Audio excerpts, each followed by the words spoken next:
What's up, you guys? Forrest here with the FoCo Flow Show, and today we are in front of the FoCo Chateau, and we're going to be reviewing the Young Electric Tire Clamp 2-bike rack. Excited to get into it. It was cool of them to send me the bike rack to review.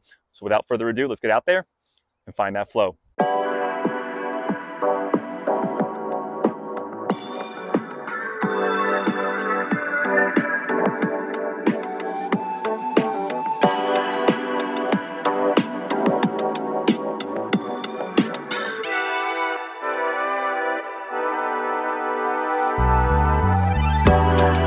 All right, you guys, super excited to get right into the video, give you some ideas about this smaller bike brand who makes all different kinds of bike racks, specializing in e-bike racks or racks that are for heavier bikes like e-bikes. And of course, I've got my fat bike with the shotgun seat on it, so we're going to give that a go today.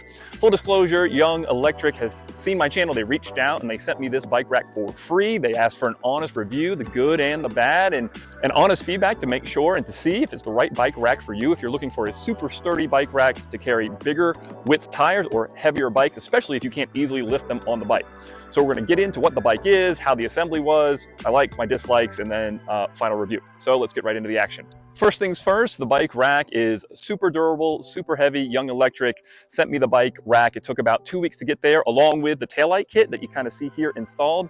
And its two main claims to fame is that stoplight kit, as well as the loading ramp for those that might not be able to lift bikes right on top. So the rack came in a big old huge box and took a little bit of time to put together. I put together my Thule rack, my one-up rack. I don't know that I would say that it required a whole lot of different effort level than the other racks that I put together. It's solid construction, so it is a little bit heavy, but really two bike racks aren't light to begin with. The only one that's light is I have that single bike rack from One Up. That one was pretty light and easy to put on. It only comes with a 2-inch receiver hitch because it's designed for that heavier payload. So keep that in mind. Make sure you check your car, make sure it fits into that 2-inch hitch. Construction assembly works best if you go ahead and put it on into that 2-inch receiver, and then you can load the carriage, set it in there, pull in the push pin, and then screw in the lock pin with the safety screw and lock that holds it all into place. That's, of course, what you do when you put the bike rack on to load bikes as well. And so, again, one of my first likes is how durable and solid the construction feels. One of my pieces of feedback I've already provided to them is it does require a 24-inch socket wrench to screw in there, or 2 crescent wrenches. It was a little bit cumbersome until I got that socket wrench. I don't carry one of those in my pack, so make sure that you know that. You might really think about having that. I take bike racks off and on and switch cars a lot. So that was a piece of the puzzle that I wouldn't love doing every single time. But with that extra security, some of my other bike racks wobble and sway in the movement of the car and getting to rough terrain, and this one barely moved at all once I had it all the way locked down. Really loved that. So construction otherwise was pretty easy. You put down the spine of the unit once it's in on your rack, and then a couple of screws and a little bit of messing with it back and forth will get the 2 trays in place, and then get everything else screwed down and tightened down. Having a socket wrench is really helpful, and a good socket wrench set just to assemble and construct the whole thing. That's not abnormal and something that you should think about doing for any bike rack that you're buying. It came mostly assembled. All the tray arms were already in there. The adjustment levers are there as well. So that was pretty good.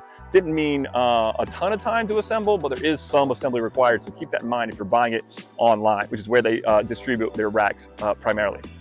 If you're leaving the bike rack on your car and you're just going to store it up, it's pretty easy, but it's manual compared to some of the other racks that are on the market where you've got a lever that you just pull, it snaps it and disengages it, and it drops down and pushes up. This one, you have just a manual pin that you have to unweight the bike rack and sometimes even loosen the adjustment pivot point so that it'll push itself back up. And then you just put in a really standard push pin with no locking mechanism, just one of those clips to hold it in place. Not the end of the world. It's just a little bit more effort than some of the other ways that have that really nice and convenient lever that just ratchets it. But if you did that, then you wouldn't be able to store the tray for the loading ramp tray. And then, of course, they'd have to figure out how to do that in addition to loading the taillight kit. So once you get the rack primarily assembled, make sure that you have a look at that loading tray and you see where it kind of fits in and sits with another push pin so that you can take it to and fro with it on the rack. But another piece of the puzzle that I thought was really, really cool, but also something to keep in mind, is if you're going to use the taillight kit, then the loading tray will block the taillights. So your options are to not bring it, or just pull it off and put it in the back of your car. It's not very cumbersome. It's long and skinny, so it's pretty easy to do. But once you have the regular bike rack put together, I would take that off to put on the taillight kit. A couple more skewers. I had to fiddle with it, and I noticed how the power cords plugged in both to the same side. These are all just little niggles. The clips that hold and route the wires are in there. They're plastic, so it was really easy to install. But my concern is they might break over time. Presumably, if they do break, I can call Young Electric or put in an order. They'll send me some new ones. They're very simple. You could probably even 3D print some ones that are more secure. I don't have a 3D printer, but something to keep in mind. So all in all, assembly and construction took probably about a half hour to an hour. If I'd had all the right tools right at the right time, then it would have taken maybe 20 to 30 minutes to put the whole rack together, even the taillight kit. And you can see it right here. It's really cool. It gives you some additional safety measures when you're on the road at highway speeds, cruising down the highway, going to a trail's head. It was really good and really easy.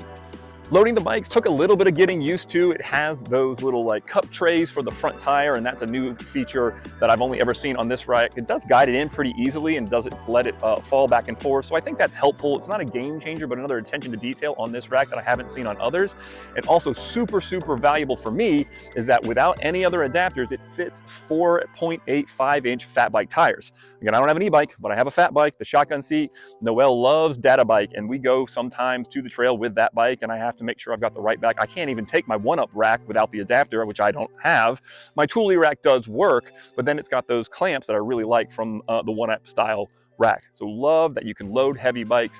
And then if you're going to use the loading ramp, you just basically place it to the side. Make sure you put that work arm all the way down out of the way, and then behind it you put the rack on. It should just hook in pretty easily. You load it on up. I did it a little bit quickly here, but just should sit right in there and it'll be good to go. And for somebody that's loading heavy e-bikes, loading cumbersome fat bikes, I can see that being a really nice to have. I don't know if it's an absolute necessity, but they really did put some thought into that to figure out how they could iterate on the bike racks there. Otherwise, once you load, you got to make sure that you press that push pin in, and then it releases the arms to come back, and then you just do the 1-inch tire compression so it's in. Once they are both ratcheted down, plenty of clearance for big bikes on either side. You can see here I've got my fat bike with the shotgun seat on one and a traditional full suspension trail bike on the other. No interference, doesn't touch, doesn't rub, does not touch your frames, and that is an absolute necessity for me in any bike rack I will ever use on my $5,000 bikes. So really glad that they accommodated that for this option that they here, and it made it really easy to load and unload. Sometimes you have to like put your knee into it to release and then let it down. But again, when you're reaching over and you've got big bikes, that's really important to take into consideration. You have to do that sometimes to make it work. So once we got bikes loaded in and everything was put together, it was really easy to get the crew loaded into the car to go on a short little data bike ride that Noelle loves. Yeah, it's a little bit wet today, but the leaves are down and the trails we go for her are super basic. So it was really easy. Once we got moving, you can see here, super stable, looks really good, doesn't sway back and forth. And I think that has a lot to do with requiring that 24-inch pin and locking mechanism. To do that, it makes it stable, where even my Thule, it has that little pressure plate and it wobbles more than I feel comfortable, especially at highway speeds. Very little wobble, except for maybe in these racks, and they're gonna move a little bit here. Every rack is gonna do that. That's not a problem, but felt really secure, really easy to get where we were going. And then of course, park at the trailhead and unload the bikes in reverse order. I didn't bring the loading ramp because I got long, goofy arms and it was easy to unload the bikes, but made that super easy to get on there. So we got Noelle, we've got Forrest. We're gonna go on the shortest dada bike that she loves to go on, that shortest trail right near our house, and then we'll hop back in to give you some additional final thoughts and ordering options. Say hi.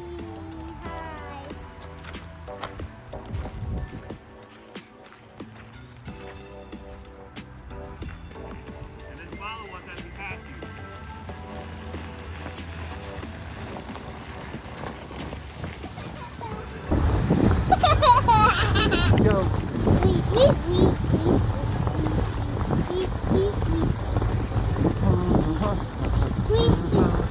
We go daddy biking, it's so much fun! I love the dada bike, love the dada bike. So do I! Yay! Woo-hoo!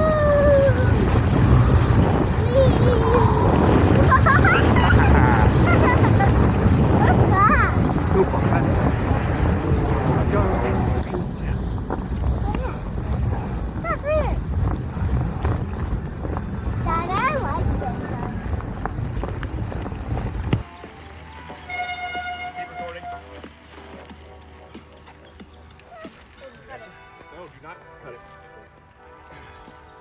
High five. High five, Noah. Awesomeness is in the house. So like I said, Noel loves data bike, and being able to load the bike easy and get it to and from is super, super nice. It definitely felt good and secure. Again, taking the bike rack off and on, again, having that additional tool requirement is a little bit of a pain in the butt, but you can do it. It's a trade-off for the security.